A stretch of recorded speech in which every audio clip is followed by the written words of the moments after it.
Pemirsa, umat Hindu di Nusa Tenggara Barat akan menggelar 3 upacara yajna besar, yakni Danu Kertih, Wana Kertih, Segara Kertih, dan Nangluk Merana. Upacara ini bertujuan menjaga keseimbangan jagat Nusantara dan upaya mengimplementasikan Sadyajna atau Sadkertih. Ketua Panitia Upacara Sadkertih, Wayan Suharto Putra, mengungkapkan hal itu saat mesi mekrama di Gedung Pers Balai Ketut Nada Denpasar.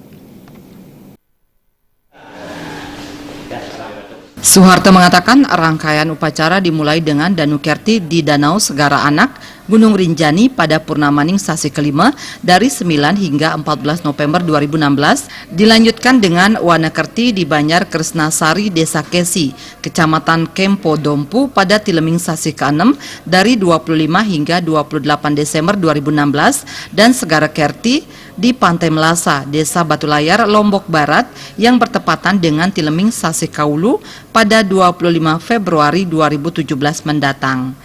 Suharto Putra menambahkan, upacara Mulang Pekelem di Danau Segara Anak Gunung Rinjani merupakan upacara mohon anugerah hujan sehingga menimbulkan kesuburan dan keseimbangan alam agar semua yang hidup dapat tumbuh dan berkembang dengan baik tanpa gangguan apapun.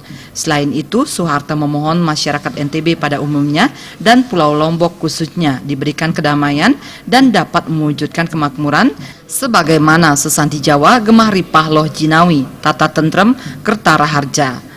Upacara Wana Kerti bertujuan melestarikan lingkungan dan menjaga sumber air yang baru sehingga kesejahteraan dan kesuburan alam tetap terjaga. Suharto Putra menyampaikan upacara Segara Kerti ngepik Nangluk Merana untuk mohon keselamatan Amerta sebagai sumber kehidupan dan agar terhindar dari segala penyakit maupun bencana.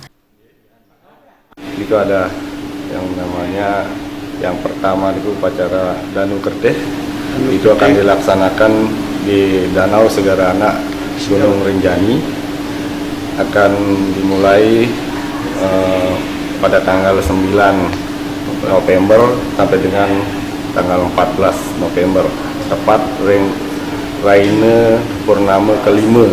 Puncak acara Mulang Pekelem dilaksanakan di Danau Segara Anak. Itu puncak acaranya tanggal 14 untuk Danu Kertih. Panitia memang yang pertama mohon dukungan dari umat Hindu, bukan saja dari Lombok dan NTB, tapi kita mohon dukungan juga dari umat Hindu yang ada di Bali, bahkan di seluruh Indonesia, untuk bisa membantu kita, baik itu secara material, moral, dan doa. Suharto Putra menambahkan umat dan PHDI NTB tidak berani meninggalkan ketiga upacara besar ini karena merupakan warisan sejak lama, karena di Lombok pernah terjadi bencana gering atau sakit.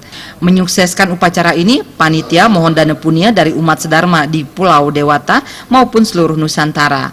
Pada kesempatan simakrama ini, penanggung jawab harian Denpos I Gede Suyadnyana didampingi Pimred harian Bali Pos Nyoman Wirata menyerahkan secara simbolis bibit kelapa daksina kepada panitia upacara Sadkerti. Indrawan, Bali TV.